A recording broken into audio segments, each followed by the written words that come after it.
মহান আল্লাহ যাকে হেদায়েতের নেয়ামত দান করেন, ইসলামের জন্য তাদের হৃদয়কে প্রশস্ত করে দেন। প্রিয় রাসূল সাল্লাল্লাহু আলাইহি ওয়াসাল্লামের নূর কলবে নিলে হৃদয় প্রশস্ত হয়।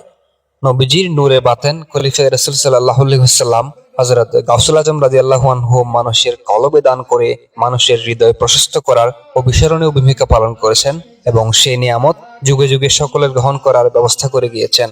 ইতিহাস পর্যবেক্ষণ করলে দেখা যায়, যারাই এই মহান কাজের দায়িত্বপ্রাপ্ত হয়েছেন তারাই বিভিন্ন বাধা বিপত্তির মুখোমুখি হয়েছেন। অতঃপর মহান আল্লাহর দয়ায় এবং প্রিয় নবীজির উসিলায় মহাবিজয় তাদেরই হয়।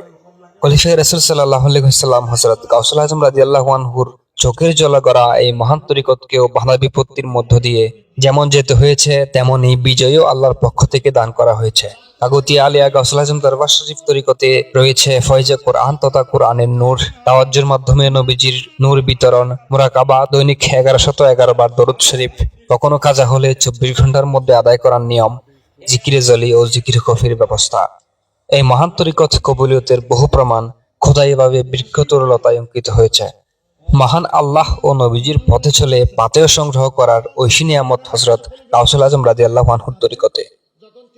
শুক্রবার 11 এপ্রিল বাদে আসর হতে রাউজান উপজেলার রমজান আলী চৌধুরী হাটে মনিরিয়া যুব তবলিগ কমিটি বাংলাদেশ 2 নং মোহাম্মদপুর শাখার ব্যবস্থাপনায় কাগতিয়া আলিয়া গাউসুল আজম দরবার শরীফের প্রতিষ্ঠাতা খলিলুল্লাহ আওলাদে মুস্তাফা খলিফায়ে রাসূল সাল্লাল্লাহু আলাইহি ওয়াসাল্লাম হযরত শাইখ সৈয়দ গাউসুল আজম রাদিয়াল্লাহু আনহুর স্মরণে আয়োজিত এশায়াত মাহফিলে ধর্মপ্রাণ মুসলিম মিল্লাতের উদ্দেশ্যে প্রধান অতিথির বক্তব্যে মাননীয় মুর্শিদ আওলাদে রাসূল সাল্লাল্লাহু আলাইহি ওয়াসাল্লাম হযরতুল হাজ আল্লামা অধ্যক্ষ শাইখ সৈয়দ মুর্শিদ আজম মাদাজিলুল আলী সাহেব এসব কথা বলেন।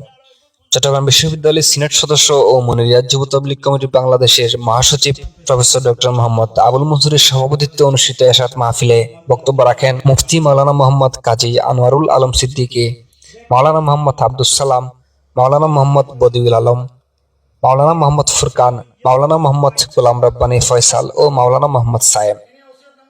মিলাদ ক্যাম্প শেষে দেশের উন্নতি ও অগ্রগতি এবং দরবারের প্রতিষ্ঠাতা খলিফায়ে রাসূল সাল্লাল্লাহু আলাইহি ওয়াসাল্লাম হযরত শাইখ সৈয়দ গাউসুল আজম রাদিয়াল্লাহু তাআলা আনহুর ফয়জাত কামনা করে বিশেষ মোনাজাত করা হয়।